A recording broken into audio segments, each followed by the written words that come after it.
Subscribe कीजिए आपके अपने चैनल को और बेल नोटिफिकेशन भी ऑन कर लीजिए ताकि आपको आने वाली वीडियोस की जानकारी समय पर मिल सके।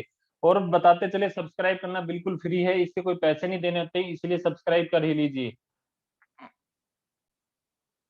तो जो आज की फटाफट ताजा खबरें हैं, चलिए उनकी तरफ बढ़ते हुए बात करते हैं। जो सबसे पहली खबर आ रही है वो जो प्रधानमंत्री मोदी जी ने जो जनता को अपील करी है उसके बारे में है। प्रधानमंत्री नरेंद्र मोदी जी ने मंगलवार को कहा कि कोरोना महामारी के खिलाफ देश बड़ी लड़ाई लड़ रहा है। हमें आर्थिक गतिविधियों को जारी रखने के लिए महामारी पर नियंत्रण पाना है। राष्ट्र के नाम संदेश में प्रधानमंत्री ने यह साफ कर दिया कि लॉकडाउन अंतिम विकल्प है। साथ ही उन्होंने राज्य सरकारों से माइक्रो कंटेनमेंट जोन पर ध्यान देने की अपील भी की है।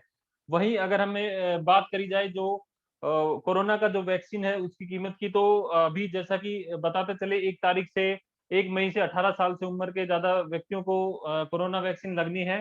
तो यहाँ पर जो कॉस्टिंग आ रही है फ्रेंड्स, वो 750 रुपए से लेकर 1500 रुपए तक आ रही है। लेकिन जो भारत में इसकी कीमत कम रखने की कोशिश की जा रही है और आयात शुल्क में कटौती और सब्सिडी के बाद आयातित वैक्सीन की कीमत प्रति डोज 600 से 700 रुपए तक सीमित रखने की कोशिश होगी। यानी कि कहीं ना कहीं ये कॉस्ट 1000 रुपए के आसपास रहने वाली है। वहीं अगर हम दिल्ली में बात करें मेट्रो की परिचालन के बारे में, तो सुबह 7 बजे से 11 बजे तक और शाम 4 बजे से लेकर रात 8 बजे तक मेट्रो का संचालन प्रत्येक 15 मिनट के अंतराल में किया जाएगा। जबकि दिन में बाकी समय 30 मिनट के अंतराल में इसका संचालन होगा। क्योंकि जैसे कि बताते चले, इस वीक में लॉकडाउन के चलते जो मेट्रो के संचालन को दिल्ली मेट्रो रेल ने भी ये गाइडलाइन जारी कर दी है। वहीं दोस्तों, जो हम अगली खबर की तरफ बढ़ते हुए चलते हैं, तो यहाँ पर एक जो पिछले लॉकडाउन में हालत देखने को मिली थी, जो कामगारों की स्थिति खराब हो गई थी, वहीं पर अब दिल्ली में लॉकडाउन के चलते हुए उनकी समस्या और बढ़ गई है। लॉकडाउन के कारण अचानक से कामगारों का घर वापसी तेज हो गई है। इससे उद्यमियों को दोहरी चिंता सताने लगी है, क्योंकि आंदोलन के कारण काम कम होने से पहले ही काफी कामगार घर जा चुके हैं। तो वहीं दिल्ली के लॉकडाउन से भयभीत होकर बाकी कामगार भी जिस तरह से घर वापसी शुरू हुई है, यदि ऐसी स्थिति रही तो उद्योगों में स्वतः तालाबंदी जैसे हालात हो जाएंगे। क्योंकि दोस्तों, जैसा कि पिछली बार भी 1 दिन 2 दिन करते हुए पूरे देश में लॉकडाउन लागू कर दिया गया था, तो जो कामगार हैं वो इस बात को लेकर काफी चिंतित हैं। वहीं पर दोस्तों, कोरोना को से रिलेटेड ही अभी हम बात करें तो 10 राज्यों में ही 77% से ज्यादा नए केस आ चुके हैं फ्रेंड्स। तो जो अभी तक के जितने भी कोरोना के केसेस आ रहे हैं उनमें 77% 10 राज्यों में है। तो ये एक बहुत बड़ा फैक्टर सामने आते हुए, वहीं जो कल की खबरों में जो हमने आपको बताया था कि उत्तर प्रदेश के 5 शहरों में लॉकडाउन लगाने के लिए जो लखनऊ कोर्ट ने आदेश जारी किए थे, वो सुप्रीम कोर्ट की तरफ से रोक दिए गए हैं। और अभी सुप्रीम कोर्ट ने शनिवार रविवार को साप्ताहिक लॉकडाउन की तरफ के लिए एक गाइडलाइन जारी की है। वहीं दिल्ली सरकार ने जो प्रवासी श्रमिकों की समस्या दूर करने के लिए अभी 20 कंट्रोल रूम बना दिए हैं, क्योंकि जो प्रवासी श्रमिक है उनकी मदद के लिए ये कंट्रोल बनाए गए हैं। प्रवासी श्रमिक इन केंद्रों से संपर्क कर अपनी समस्याओं का साझा कर सकते हैं। जैसा कि पिछली बार के एक्सपीरियंसेस लेते हुए दिल्ली सरकार ने ये निर्णय लिया है, तो ये एक बहुत ही बेहतरीन निर्णय है। वहीं जब अगली जो ऑक्सीजन से रिलेटेड अगर हम बात करें, तो यहाँ पर ऑक्सीजन की कमी की बहुत खबरें आ रही हैं। और कोरोना मरीजों के लिए अस्पतालों में ऑक्सीजन की बढ़ती कमी पर दिल्ली हाई कोर्ट ने भी मंगलवार को गंभीर चिंता जताई। कोर्ट ने केंद्र सरकार को स्टील और पेट्रोलियम सेक्टर में इस्तेमाल होने वाली ऑक्सीजन पर तत्काल रोक लगाने का निर्देश देते हुए इसे कोरोना मरीजों को उपलब्ध कराने को कहा है।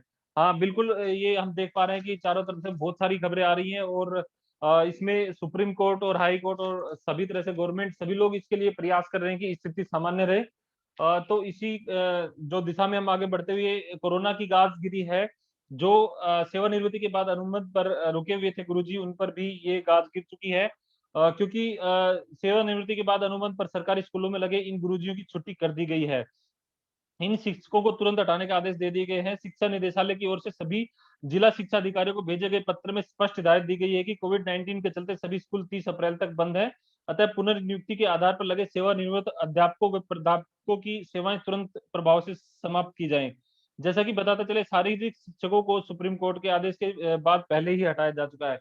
तो यहाँ पर कोरोना का एक बहुत बड़ा इम्पैक्ट देखते हुए फ्रेंड्स, जो मार्केट पर ही कोरोना ने अपनी पकड़ जो है इस तरीके से कर दी है कि सभी चीजों में बहुत डाउनवर्ड स्थिति जा चुकी है। और अगर हम बात करें आर्थिक स्थिति की, तो कोरोना संक्रमण का अब असर बिल्कुल साफ साफ दिखने लगा है।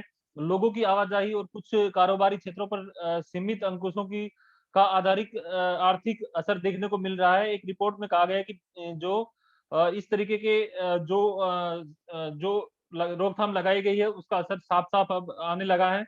लेकिन गनीमत की बात ये है कि कंस्ट्रक्शन और मैन्युफैक्चरिंग गतिविधियों का परिचालन सही तरीके से हो रहा है और ज्यादातर राज्यों में शारीरिक दूरी के बंधनों के साथ यात्रा और घूमने-फिरने से जुड़ी सेवाओं को अनुमति मिली हुई है, जो कि एक राहत देने वाली बात है।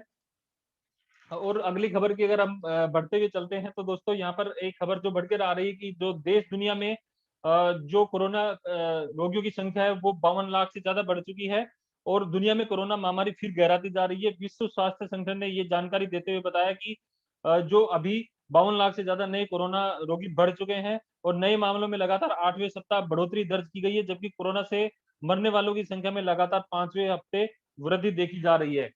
और अगर हम बात करें देश-विदेश में जो पाकिस्तान की अगर हम बात करें तो पाकिस्तान जेल में जो करीब 31 भारतीय कैदियों में से 14 भारतीय कैदी उनकी यातनाओं से जो पागल होने की हद तक जो उनकी स्वास्थ्य गिर चुका है और इसके चलते उन्हें मानसिक उपचार केंद्र में भेजा गया है।